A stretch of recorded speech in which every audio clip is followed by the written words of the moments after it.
Terima kasih pimpinan. Assalamualaikum warahmatullahi wabarakatuh. Selamat siang, salam sejahtera buat kita semua. Yang saya hormati pimpinan Pak Rusdi Mase dan Pak Sudin, teman-teman Komisi 4, Pak Sekjen, para Dirjen dan juga jajaran Kementerian Pertanian yang hadir, para Dirut BUMN, ada dari Pupuk, Pak Buas, Bulog, dan yang lain sebagainya. Yang pertama terkait PMK. Kementerian Pertanian menargetkan akhir 2022 ini PMK akan zero case. Mungkin spiritnya itu pulih lebih cepat dan bangkit lebih kuat, sesuai dengan hari ulang tahun ke-77 kemerdekaan Republik Indonesia. Ya, optimisme ini sah-sah saja, Pak. Tapi mohon maaf, optimisme ini juga harus berdasarkan fakta yang ada di lapangan. Kalau merujuk pada penelitian Universitas Gadjah Mada, mereka katakan bahwa PMK ini virus jenis RNA yang dianggap luar biasa berbahayanya. Selain jenis RNA yang bisa bermutasi, PMK ini juga airborne disease. Kita udah diskusi berkali-kali soal ini. Anggaran yang disiapkan ada sekitar 3, sekian T dari dana PEN dan juga dari automatic adjustment yang dikembalikan. Pertanyaan kami, Pak, ini optimisme ini lahir dari mana? Kalau kita lihat sekarang udah Agustus, mau besok September, terus bapak-bapak bicara bahwa akan zero case di akhir 2022 ini, kami kok skeptis dan pesimis, Pak. Hari ini sudah 24 provinsi yang mengalami ini. Sumatera, Kalimantan, Sulawesi, Jawa, Bali, NTB. NTT ke timur ini masih relatif aman. Ingat, kata kuncinya adalah jenis virus RNA bermutasi dan airborne disease. Apakah vaksin cukup efektif, Pak? Data-data ditampilkan lewat Siaga, PMK, Crisis Center, dan seterusnya kami sudah lihat. Tetapi tanpa strategi yang tepat, dana 3 triliun ini juga bisa akan sia-sia, Pak. Sebelum ini PMK ini kita baru bisa mengatasinya 100 tahun. Kok over percaya diri nih Kementerian Pertanian? Tolong yakinkan ke kami bahwa yang bapak-bapak lakukan ini akhir 2022 akan zero case. Kalau tidak tercapai, bagaimana? Yang kedua, saya bicara soal sapi Sumba Ongol. Ervan, tolong kasih keluar itu foto yang... Kenapa saya tidak yakin soal PMK ini? Mohon maaf, urus sapi Sumba Ongol aja jauh dari profesionalisme, Pak. Awalnya dibilang 500 ekor, turun 250. Ini sudah 4 kontraktor, 4-4-nya ini tidak bisa kerja dan gagal. Deadline-nya 22 Agustus kemarin. Target 250, yang masuk 84 ekor, 1 ekor mati. Tinggal 83 ekor. Tanggal 11 Agustus kemarin saya kirim TA saya ke sana, foto-foto buat video, ini laporannya, Pak.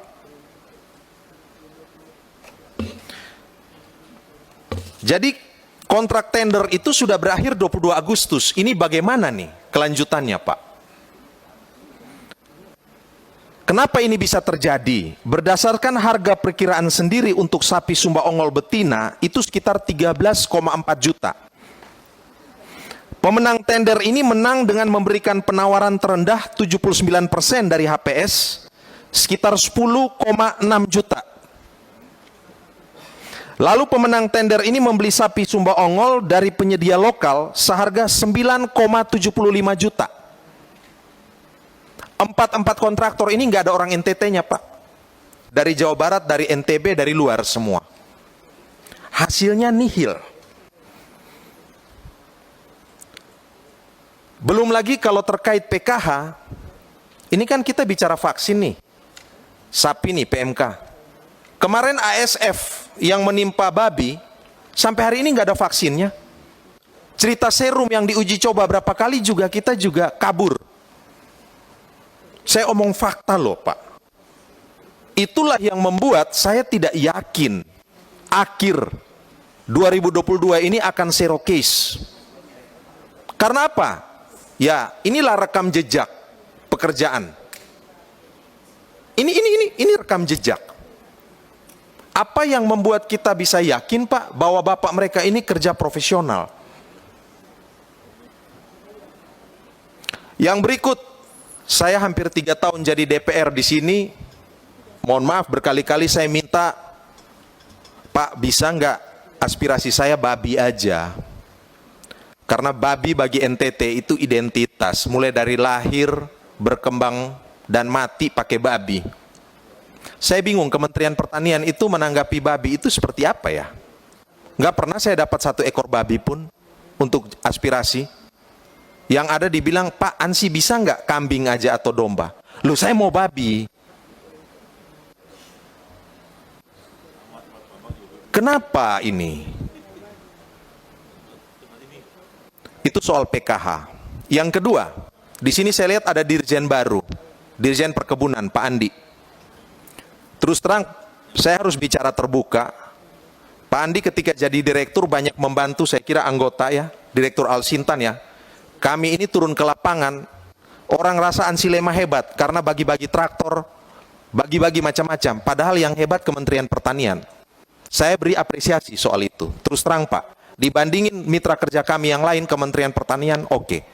Tetapi kritisi, evaluasi tetap harus kami lakukan. Pak Andi, sekarang Anda adalah Dirjen Perkebunan. Kami ingin tahu apa ya yang ada dalam kepala Pak Andi terkait dengan sektor perkebunan ini. Saya ambil contoh misalnya kopi, jambu mente, coklat. Ini adalah komoditi-komoditi yang sebenarnya bisa kita kembangkan. Tetapi kalau kita lihat, usianya rata-rata di banyak tempat ini sudah sangat tua, Pak. Maka butuh peremajaan. Nah, kami ingin dengar dari Dirjen Perkebunan, sehingga kemudian kita juga bisa melihat apa agenda pemberdayaan, pendampingan, terutama terkait dengan petani perkebunan ini yang bisa kita dorong. Juga soal sawit, Pak. Kami bertemu dengan teman-teman lintas komisi, mereka itu bicara soal dana peremajaan sawit yang tidak ada di para petani sawit kita. Nah, ini apakah Pak Andi punya kiat untuk bisa mendorong ini supaya bisa lebih baik? Saya kira itu yang bisa saya sampaikan. Lebih dan kurangnya saya sampaikan mohon maaf sekaligus terima kasih. Saya kembalikan. Berkait dengan PMK, nanti kami mohonkan Dirjen Peternakan untuk bisa mendetailkan sekali lagi. Tadi yang paling krusial adalah pertanyaan apa yang dimaksud dengan zero case itu. Kalau saya tadi tangkap dari Pak Ansilema, itu memang setelah zero case itu bukan berarti virusnya tidak ada. Jadi zero case itu artinya yang sakit itu dipotong, yang sakit itu disembuhkan. Jadi ada 2 jurus untuk mengatasi PMK ini. Jurus yang pertama adalah peningkatan imunitas dan pengobatan, yang kedua adalah dipotong. Nah, dan itu semua sudah difasilitasi di dalam anggaran tambahan yang 3,48 triliun tersebut. Salah satu di antaranya yang terbesar adalah vaksin, kemudian juga operasionalisasi vaksin, kemudian juga yang kaitannya dengan operasionalisasi untuk kegiatan pengawasan dan lainnya. Ini yang Bapak Ibu sekalian berkait dengan PMK, nanti Pak Dirjen PKH supaya menambahkan untuk itu. Kami persilakan, mungkin pendek-pendek aja. Terima kasih Pak. pimpinan dan segenap anggota Komisi 4 DPR RI yang kami hormati. Yang pertama kami sampaikan soal data. Saat ini untuk PMK sudah satu data, Pak. Baik itu di BNPB maupun di Kementerian Pertanian dan bahkan di kementerian terkait lainnya. Dan setiap saat bisa diakses melalui link Siaga PMK. Itu setiap hari kita update. Kalau tadi ada yang menyampaikan bahwa data yang disebutkan oleh dinas setempat berbeda, sekali lagi kami sampaikan bahwa data itu diinput oleh dinas masing-masing. Jadi kalau berbeda berarti dia tidak menginput data itu. Jadi yang kami pakai adalah data hasil verifikasi dari provinsi. Dan itu sama semua datanya, Pak. Yang kedua terkait dengan Vaskin Puspetmas seperti yang ditekankan Pak Ketua tadi. Jadi insya Allah baru tanggal 28 Agustus kemarin telah selesai untuk uji kelayakan vaksin yang diproduksi oleh kita sendiri. Dan saat ini mulai sudah tersedia seat untuk 2 juta dosis.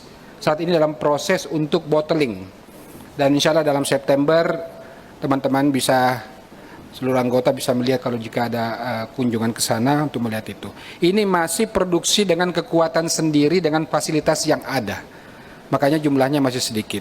Sehingga opsinya adalah bisa melakukan kerjasama dengan pihak lain untuk mengembangkan, menambah kapasitas produksi, atau kita support Puspetna full untuk menyiapkan sarana dan prasarananya sendiri.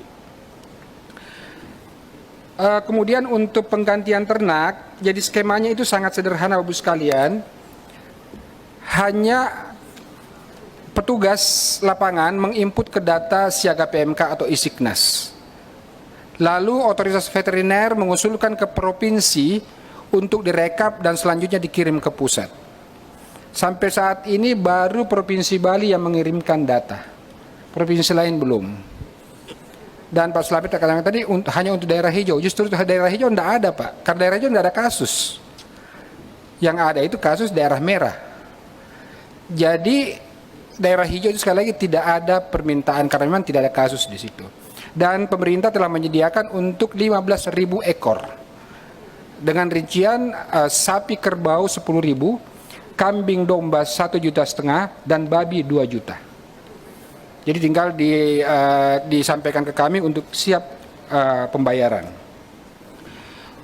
Untuk bumper khususnya di dapil, memang di awal-awal PMK kami menghold untuk ruminansia.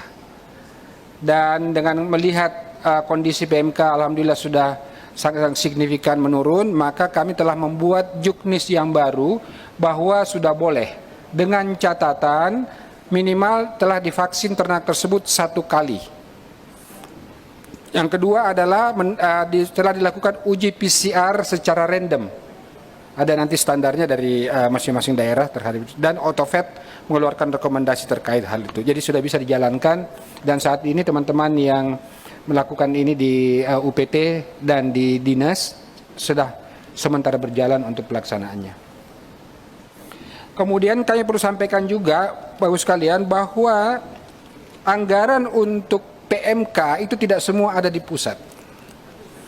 Contoh obat, vitamin dan lain-lain itu telah kami alokasikan dalam bentuk anggaran APBN tugas perbantuan. Jadi Bapak Ibu tidak ada lagi alasan dinas itu kalau Bapak Ibu meminta obat. Karena kami telah menyiapkan seluruh, jadi sesuai dengan anggaran yang ada dengan rasionalisasi dengan jumlah ternak populasi yang ada telah kami berikan secara proporsional kepada seluruh provinsi melalui dana tugas perbantuan. Yang lain juga yang masuk dana tugas bantuan selain vitamin obat-obatan, kemudian ada logistik pendukung pengobatan juga ada. Kemudian rantai dingin kayak cold storage yang dibawa oleh petugas ke lapangan untuk pengobatan dan vaksinasi. Operasional vaksinasi, ini juga mungkin mohon bantuan Bapak Ibu di daerah kalau mungkin ke dapil untuk mendorong dinas segera membayarkan biaya operasional bagi petugas yang melakukan vaksinasi. Karena itu sudah ada ditempatkan dalam tugas dan beberapa anggaran lainnya yang telah kami alokasikan dengan tugas perbantuan. Pak Ansi, insya Allah mudah-mudahan dalam waktu dekat tim kami lagi menyusun Pak exit strategi untuk pembebasan Indonesia terhadap PMK. Jadi 2022 itu Pak Ansi adalah penanganan. Karena pembebasan itu deklarasinya nanti bukan di kita, tapi di badan dunia, langkah-langkahnya harus kita ikuti. Dan tim sudah disekarkan oleh Bapak Menteri itu menyusun exit strategi untuk bisa PMK Indonesia kembali bebas PMK. Mudah-mudahan draftnya dalam waktu dekat bisa kami sampaikan untuk mendapatkan masukan pada pertemuan-pertemuan selanjutnya.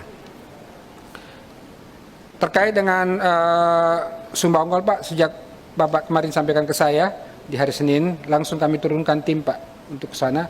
Pokoknya saya bilang ya harus selesai ini persoalan. Karena ini malu juga sama Pak Ansi ini udah yang kesekian kalinya tertunda seperti itu. Dan terkait aspirasi babi, Pak Ansi jika ingin, karena kesepakatan kita di awal bahwa yang diutamakan adalah sapi, kerbau, kambing, domba. Unggas dan babi adalah opsional. Maksudnya siapa yang membutuhkan boleh, tapi tidak masuk ke dalam kesepakatan kita. Jadi kalau Pak Ansi babi boleh Pak. Saya kira itulah yang kami dapat sampaikan terkait dengan beberapa tanggapan, dan selebihnya akan kami sampaikan secara tertulis. Terima kasih dan mohon maaf. Assalamualaikum warahmatullahi wabarakatuh. Baik. Pimpinan, saya mau respon PKH. Terima kasih pimpinan. Tadi Pak Dirjen PKH ngomong exit strategi penanganan PMK sementara dibuat Kementan. 2022 akhir akan ada zero case. Kapan keluar panduan exit itu Pak? Tinggal 4 bulan lagi. 1. Lalu tadi definisi mengenai zero case itu dikatakan agak membingungkan sih. Dikatakan virusnya masih ada. Sementara deklarasi bebas PMK itu oleh PBB, bukan oleh negara kita. Ini permainan kata atau apa nih Pak? Lalu tadi di daerah hijau PMK, Pak Dirjen bilang tidak ada penanganan dan intervensi. Menurut kami harusnya di sana dilakukan mitigasi. Perlu kewaspadaan, perlu edukasi, perlu penguatan karantina keluar masuk distribusi sapi dan seterusnya. Ervan, tolong tampilkan lagi tuh. Saya omong nih pakai data. Ini saya kasih tunjuk.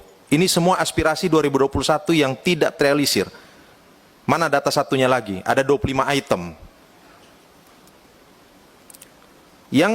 Yang kabur-kabur tadi kasih tunjuk. Pokoknya ada 25 item, Pak, yang tidak terrealisir. Saya ketika bicara di sini, Dirjen PKH selalu ngomong, kami turunkan tim. Tetapi hasil konkretnya tuh apa, Pak? Ini semua tidak terrealisasi. Sudah dianggarkan. Pertanggungjawab keuangannya bagaimana? Perencanaannya seperti apa? Ini kalau dibilang ini menyalahi aturan pasti. Lalu uangnya bagaimana? Jaminannya apa? Sapi Sumba Ongol 83 ekor itu akan jadi 250. 22 Agustus sudah selesai. Mohon maaf, ini saya bertanya serius dan ingin mendapatkan jawaban yang serius, Pak. Kami tidak mengada-ada, Pak. Saya omong pakai data nih. Kalau hanya diberikan jawaban kami sudah turunkan tim, bukan itu. Solusinya apa? Apa yang bisa saya pegang? Karena sudah 4 kali kontraktor diganti. Itu satu kasus ya. Yang lain ini ada 25 kasus dan tidak terrealisir. Dan saya kira bukan cuma saya, periksa ini. Kakak Yesi juga enggak, Ibu Syadila, terus Pak Darori, Pak Guntur, enggak juga. Hoirudin. Ini kalau dihitung uang semua juga. Mohon maaf nih Pak Dirjen.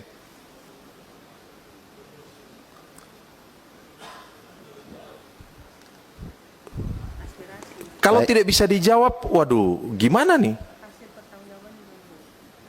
Terima kasih. Baik, Kakak Ansi. Saya kira jawabannya gampang sekali nih Kakak Ansi. Semua yang tidak terrealisasi di besok kita RDP Raker kan masih ada nih. Itu kan bisa aja kita lakukan pergeseran. Kira-kira begitu Pak Sekjen ya? Pak Bukan, Pak. Ini bukan soal semata terrealisasi atau tidak. Ini soal pola kerja, standar kerja. Lebih jauh lagi kalau saya mau ngomong, ini soal profesionalisme kerja. Kita bisa mengevaluasi dirjen-dirjen ini kok. Kita lihat satu persatu. Kalau seperti ini polanya, saya yakin ke depan akan terjadi pengulangan. Dan tidak ada perubahan yang betul-betul berarti. Kalau sekedar berpindah lagi, hanya sekedar nanti kita omong kita ini lagi, itu 2021 Kakak Alin. Data itu 2021. Kalau 2022 masih jalan, ini saya nggak mungkin persoalkan. Itu 2021. Dan sekarang udah hampir tinggal 4 bulan 2022 berakhir. Ya mohon maaf, makanya kita ngomong PMK dari tadi, jujur aja lah. Saya skeptis dan meragukan. Kenapa? Karena pola kerjanya kayak begitu tadi. Tolong yakinkan saya bahwa bisa kerja lebih profesional dari itu. Itu udah pola kerja itu. Nggak bisa dibohongin. Siapakah saya? Saya itu adalah tergambar dari kualitas kerja. Terima kasih. Baik, makasih Kakak Aceh.